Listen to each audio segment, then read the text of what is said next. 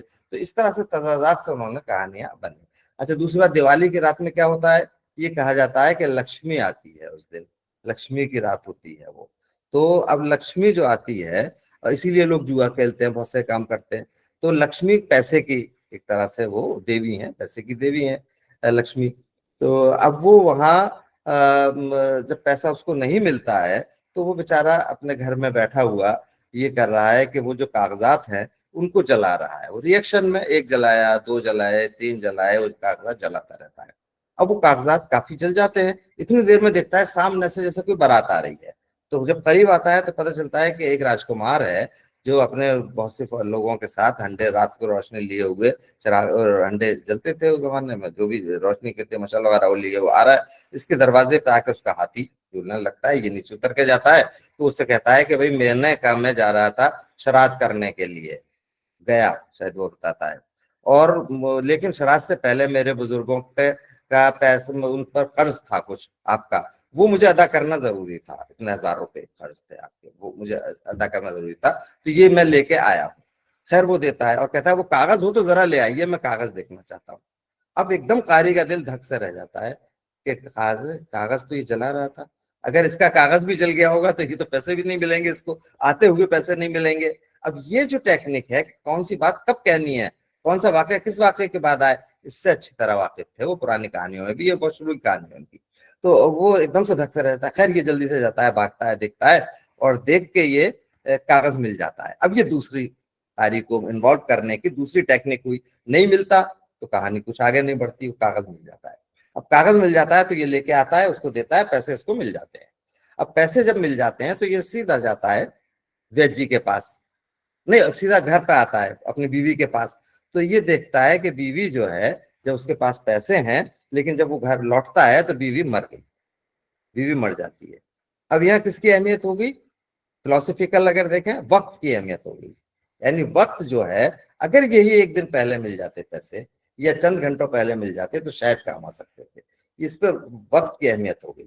اب وہ لے کے جاتا ہے ان کے پاس وید جی کے، وید جی سے کہتا ہے کہ سارے پیسے آپ لے لیجئے لیکن ایک بار میری بیوی کو بس بول جائے، وہ مسکرا دے یا ہنس دے، بول جائے یعنی زندہ کر دیجئے، تو نہیں کر سکتے، امپاسبل ہے، کہانی یہی ختم ہو جاتی ہے۔ اب ان پر جو یہ چیز ہے کہ وہ مہاجنوں کے خلاف تھے، تو یہاں مہاجن ہی ہے وہ جس پر جو اصل ہیرو ہے اور جو رحم کا اور ہمدردی کا ایک طرح سے اس کو ڈیزرو کرتا ہے ہمدردی کے لیے، اور جو راجکمار ہیں، جو زمیندار ہیں، جو وہ ہیں راجا مہاراجا، ان کے خلاف بات ہو رہی ہے، لیکن وہی پیسے دینے کے لیے آتا ہے۔ تو جو بنا لیے ہیں ہم نے اصول، ان کو توڑنے کی ضرورت ہے۔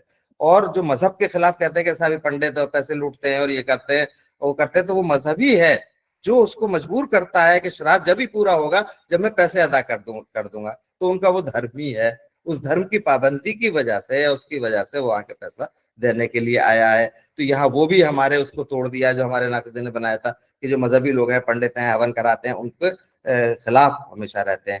اور یہ ذات پات تو جو کچھ بھی ہے اس میں ایک طرح سے اکہرے پن سے، کہنے کا مطلب یہاں تھا اکہرے پن سے ہمیں پریم چند کو نہیں دیکھنا چاہیے، کسی بھی رائٹر کو دیکھنا چاہیے، اور اس میں ہمیں تلاش کرنا چاہیے کہ اس میں اور کیا عناصر ہے۔ اب یہاں کیا فلسفیکل بات کیا ہے کہ منی از مطلب it self money is nothing, پیسہ کچھ نہیں ہے۔ آج ہزاروں روپے 10,000 روپے کے سامنے وید کے سامنے ڈال رہا ہے لیکن وہ اس کی بیوی کو نہیں زندہ کر سکتا۔ اصل چیز کیا ہے پریم چند کی نظر میں؟ وقت ہے، ٹائم ہے۔ وقت بغیر ملتا تو یہ بہت کچھ تھا، وقت پہ نہیں ملا تو یہ مٹی ہے، یہ راکھ ہے جلی ہوئی، سمجھیے، تو کچھ نہیں ہے۔ تو ٹائم از منی جو کہا گیا بعد میں، وہ تو خیر الگ بحث ہے، لیکن جو ٹائم ہے اس کو فوقیت دی اور فلسفہ بنایا وقت کو، جو بعد میں چل کے آگ کا دریا میں پرتگال نظر نے بھی بنایا تھا۔ تو وقت کو جو پریم چند نے یہاں پیش کیا اور بتا دیا کہ منی کی حیثیت کچھ نہیں ہے، یہی منی کام آ سکتی تھی اگر وقت پہ ملتی، تو وقت کو اہم بتایا۔ تو اس طرح کی جو باریک فلسفیکل نکات ہیں، کیا آپ نے کہیں پہ اس کا تذکرہ کسی نقاد سے سنا یا پڑھا ہے؟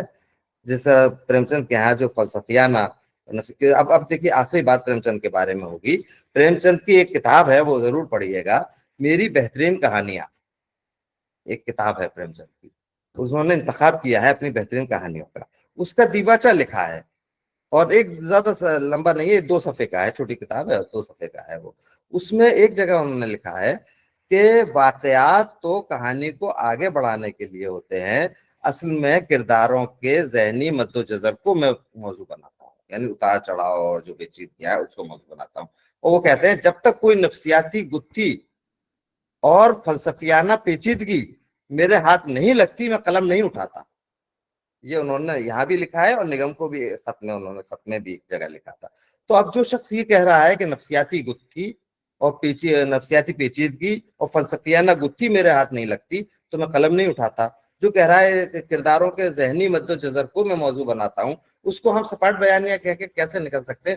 خود اس کے بیان پر بھی تو ہمیں غور کرنا چاہیے کہ وہ کیا کہہ رہے ہیں۔ اچھا، آخری بات یہ ہے کہ انہوں نے ایک زمانہ جو رسالہ نکلتا تھا نا، اس رسالے میں انہوں نے پریم چند نے ایک مارٹر لنک، ایک وہاں بیلجیم کا بہت پیچیدہ ایبسٹریکٹ ایبسرڈ علامتی تجریدی ڈرامہ لکھنے والا تھا، اس کا ڈرامہ لکھا انہوں نے، شب تار کے عنوان سے انہوں نے وہ کیا، اس کو چھپوایا زمانہ میں۔ اب وہ لوگوں کی سمجھ میں نہیں آیا اور انہوں نے کہا کہ بڑا مشکل ہے، جانے کیا لکھ دیا ہے پریم چند، اس کا کوئی پذیرائی نہیں ہوئی۔ تو پریم چند کو مایوسی ہوئی اور پریم چند نے ایک مضمون لکھا، وہ دوسرے مہینے کے زمانہ میں ہی چھپا، اس کا عنوان دیا انہوں نے کچھ شب تار کے بارے میں۔ تو انہوں نے اس کو کھولا کہ دیکھیے اس میں سمندر جو ہے وہ بے قرار دنیا کی علامت ہے، اس میں جو اندھے ہیں وہ ان لوگوں کے وہ اس خیال کی علامت ہے کہ جو بے سمتی میں لے جاتے ہیں، اس میں جو یہ روشنی ہے یہ اس کی علامت ہے کہ جو راہ دکھاتے ہیں، اور یہ اس کی علامت ہے، یہ دنیا کی علامت ہے، یہ فلاں۔ اب وہ تو یہ لکھ رہے ہیں، تو جو اور انہوں نے افسوس ظاہر کیا کہ مجھے تعجب ہے کہ ہندوستان کے قارئین نے تو اور مدیران نے، اس وقت نقاد لفظ نہیں تھا، ناقدین کے بجائے مدیران کہا انہوں نے، کہ جو مدیر ہوا کرتے تھے وہ نقاد ہوتے تھے اس زمانے میں، تو جو مدیران نے بھی نہیں سمجھا اس کو۔ مجھے بہت افسوس ہے کہ ہندوستان میں مارٹر لنک کے اس افسانے کو نہیں سمجھا گیا، حالانکہ بہت ایبسٹریکٹ لکھنے والا تھا وہ۔ تو پریم چند اس کو پسند کر رہے ہیں، نہ صرف پسند کر رہے ہیں، ٹرانسلیشن کر رہے ہیں، نہ صرف ٹرانسلیشن کر رہے ہیں، جب نہیں پسند کیا جا رہا ہے تو مضمون بھی لکھ رہے ہیں، اس کی علامتیں کھول رہے ہیں۔ تو جو شخص دوسروں کی اتنا مشکل افسانہ ڈرامہ نگار کا ترجمہ کرتا ہے اور اس کی علامتیں کھولتا ہے اور بتاتا ہے، مضمون آپ پڑھیے اس کو زمانہ میں، تو وہ مضمون لکھتا ہے، تو اس کا مطلب اپنے ہاں وہ فنکاری نہیں دکھائے گا کیا؟ اپنے ہاں وہ اس طرح کی باریکیاں نہیں لائے گا؟ تو اس کو صرف یہ کہہ دینا کہ بالکل گہرا بیان، سادہ بیان، حقیقت نگار، افسانہ نگار ہے، یہ ان کے ساتھ زیادتی ہے۔ اب فیصلہ آپ کے ہاتھ میں، آپ پڑھیے دیکھیے، جو بہت ساری چیزیں بہت سارے افسانوں میں ملیں گے، خیر اس کو تو نہیں ختم کیجیے ورنہ ایک ہی پہ پھر ہو جائے گا معاملہ۔ اب اس کے بعد سے جو پریم چند کے بعد جو کہانیکار ہیں وہ ترقی پسند تحریک شروع ہو گئی تھی۔ اب سب کو تو چھوڑیے، ذکر مت کیجیے، اب علی عباس حسینی کا بھی ذکر اگر کریں گے تو لگے گا کہ پھر بہت لوگوں کو کرنا پڑے گا، لیکن ایک کہانی کا صرف 2-3 لائن میں ان کا ذکر کرتے ہیں کہ علی عباس حسینی کہانی ہے جو زیادہ مشہور ہے، میلہ گھومنی۔ اب پتہ نہیں پڑھی ہوگی یا نہیں پڑھی ہوگی، اس میں ایک عورت ہے میلہ گھومتی ہوئی آ جاتی ہے، وہ کسی کی اس میں آتی ہے، جو دو لوگ ہیں، اب بہت لمبا ہو جائے گا اس میں بہت ہی شارٹ میں بتا رہا ہوں۔ وہ عورت آ کے، وہ دونوں بیمار ہو جاتے ہیں، ایک مرتا ہے، پھر وہ دوسرے سے نکاح کر، 2 بھائی ہیں، دوسرے سے نکاح کر لے، وہ بھی مر جاتا ہے پھر بیماری میں، جہاں جہاں جاتی ہے وہ تباہی آتی ہے۔ اس کے بعد سے جب یہ مر جاتے ہیں تو پھر میلہ گھومنے چلی جاتی ہے اور کہیں اور جاتی ہے۔ تو اب یہ صرف بتانے کا مقصد یہ ہے، کہانی نہیں سنانا ہے اس وقت، مقصد بتانے کا مقصد یہ ہے کہ انہوں نے، وہ عورت کوئی نہیں ہے، وہ عورت انہوں نے، وہ بھی اگر آپ اس کا کہیں تو علامت بنایا ہے جنسی بہرا روی کو، وہ جنس کا استعارہ بن کے آتی ہے۔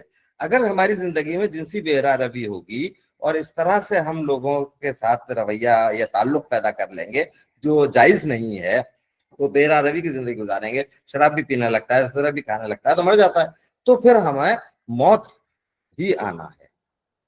یہ ان کا وہ تھا۔ تو اب یہ لگا کہ انہوں نے بھی سچ مچ کی کردار نہیں ہے، وہ سچ مچ کا تو کردار بنایا، پیش کیا ہے، لیکن وہ بھی کسی نہ کسی اس کی طرف جو استعارہ بن رہی ہے، وہ علامت کہی ہے، بلکہ وہ علامت بن رہی ہے کس کی؟ جنسی بہرا روی۔ تو وہ وہاں بھی رہا۔ اب آئیے چھوٹی سی بات، اب بہت لمبا نہ ہو، مجھے ڈر یہ ہے لمبا ٹاپک دے دیا ہے، کہ اب اس کے علاوہ کرشن چندر، راجندر سنگھ بیدی، اور اس میں چغتائی اور منٹو۔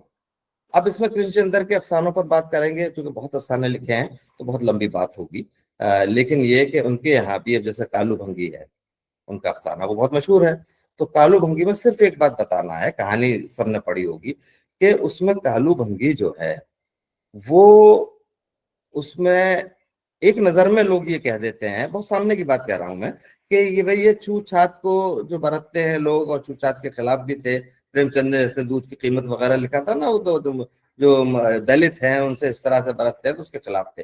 تو اس میں وہ نہیں ہے، اس میں تو وہ لوگ جاتے ہیں، وہ لوگوں کی صفائی بھی کرتا ہے، لوگوں کے پاس بیٹھتا بھی ہے، اور وہ خلجی جو اس کا دوست ہے اس کی ماں کو بھی ڈھونڈنے کے لیے جاتا ہے، لوٹ کے آتا ہے، بلکہ اس کو احساس نہیں ہے، وہ بتاتا ہے وہ وہاں گئی ہوگی اپنی میکے کی طرف تو وہیں ملتی ہے، اور بھٹا بھون رہا ہے، جانوروں سے